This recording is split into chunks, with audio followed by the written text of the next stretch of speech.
చాలామంది పేషెంట్స్ ఓపీకి తల తిరుగుతుంది లేదా డిజినెస్ వస్తుంది అని వస్తారు. అది ఏంటో ఈరోజు డీకోడ్ చేద్దామా? సడన్గా పడుకొని లేచి కూర్చున్న తర్వాత రూమ్ అంతా తిరుగుతున్నట్టు అనిపిస్తుంది.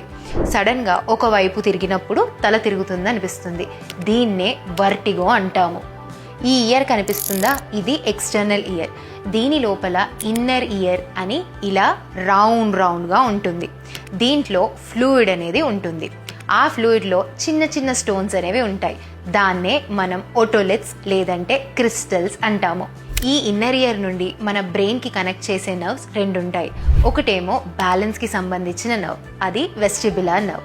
ఇంకొకటి హియరింగ్కి సంబంధించిన నర్వ్, అది కాక్లియర్ నర్వ్. అయితే దీంట్లో ఆ ఫ్లూయిడ్ ప్రెషర్ ఎక్కువైపోయినా, ఆ స్టోన్ పొజిషన్ చేంజ్ అయినా, ఆ నరంలో వాపు వచ్చినా, ఆ నరం కనెక్ట్ చేసే ఆ బ్రెయిన్ దగ్గర ఏదైనా గడ్డ ఉన్న వర్టిగో వస్తుంది. ఇంత విని మీ తల తిరగట్లేదు కదా?